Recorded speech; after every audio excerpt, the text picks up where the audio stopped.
Hello and welcome दोस्तों, मैं हूं आपके साथ सोनम और आप देख रहे हैं फिल्मी बीट। सुशांत सिंह राजपूत केस में रोज नए अपडेट आ रहे हैं। सुशांत की मौत हत्या थी या आत्महत्या, ये अभी तक एक गुत्थी ही बनी हुई है। 3 से 4 महीने होने जा रहे हैं और इस वक्त भी हम इसी कश्मोकश में हैं, उलझन में हैं कि क्या सुशांत को इंसाफ मिल पाएगा। लेकिन हम सबका भरोसा जो हमारी इन्वेस्टिगेटिव एजेंसीज हैं उस पर बना हुआ है। फिलहाल सुशांत के केस में एक और नई खबर सामने आई है, जिसमें उनका कुक नीरज, जो कि इस वक्त अपने घर दिल्ली में है, उसने एक इंटरव्यू दिया है एक बहुत बड़े मीडिया हाउस को। उसने कई बातों पर अपनी एक अलग राय रखी है, जो कि सीबीआई की थ्योरी से थोड़ा अलग ही है, यानी कि मैच नहीं करती। क्या कहा है नीरज ने, वो मैं आपको बताने जा रही हूँ। नीरज से पूछा गया कि पहली बात आप कहाँ हैं। उन्होंने बताया कि मैं दिल्ली में हूँ, अपने घर पर हूँ और मैं कहीं किसी से भाग नहीं रहा हूँ, मैं मुंबई आऊँगा। उन्होंने ये भी बताया कि कई सारी बातें सामने आई है, जिसमें सिद्धार्थ पिथानी ने इस बात का खुलासा किया है कि सुशांत सिंह राजपूत के घर एक हार्ड डिस्क डिलीट की गई थी और उसके लिए कई लोग आए थे, जिस पर उनके कुक नीरज ने कहा कि कोई हार्ड डिस्क ऐसे डिलीट नहीं की गई, क्योंकि उनकी नॉलेज में कोई भी घर पर नहीं आया।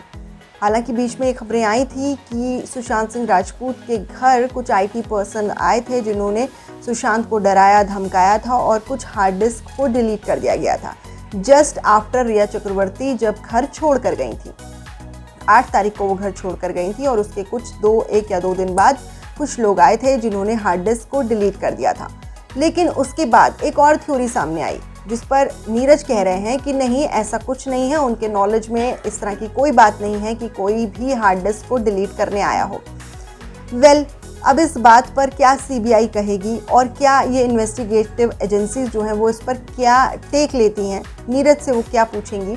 हालांकि इस पूरे मामले में सिद्धार्थ पिथानी और दीपेश सावंत, जो इस वक्त एनसीबी की भी रडार पर हैं, सीबीआई की भी रडार पर हैं, उनके लिए अब अपने ही स्टेटमेंट को जस्टिफाई करना बहुत मुश्किल है। उसके साथ साथ नीरज कुक ने ये भी बताया है कि वो उनके साथ बहुत जेन्युइन थे और 8 तारीख के बाद भी वो इतना परेशान नहीं थे जैसे कि बताया जा रहा है कि वो बहुत परेशान थे। हाँ, हालांकि 8 तारीख के बाद वो थोड़ा सा तबीयत की वजह से नासाज, जो उनकी तबीयत नासाज थी उसकी वजह से वो थोड़ा सा अपसेट ज़रूर थे, लेकिन ऐसा नहीं था कि वो किसी से बोल चाल नहीं रहे थे, बात नहीं कर रहे थे। घर में वो सबसे बात कर रहे थे और टाइम पे अपनी चीज़ें बता रहे थे जैसे कि वो यूजुअली बताते थे।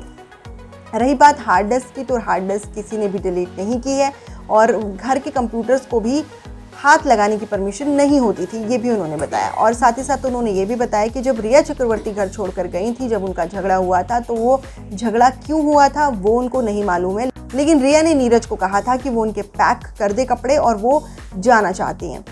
तो इतना ही सुनकर नीरज ने रिया के कपड़े तो पैक कर दिए थे और उसके बाद रिया चली गई थी, लेकिन सुशांत इतना परेशान नहीं थे।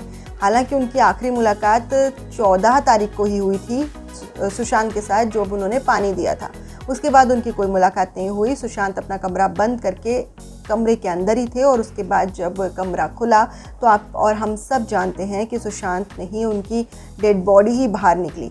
फिलहाल नीरज के इस बयान पर क्या एक्शन लेती है अब सीबीआई और किस तरह से और अब पूरी तरह से जांच करती है इस पूरे मामले की, और कब तक ये क्लोजर सामने आता है कि आखिर सुशांत के साथ हुआ क्या था। फिलहाल इस वीडियो में इतना ही। कैसी लगी है वीडियो ज़रूर बताइएगा। पसंद आई हो तो लाइक शेयर करना मत भूलिएगा, चैनल को सब्सक्राइब कर दीजिएगा and do not forget to hit the bell icon.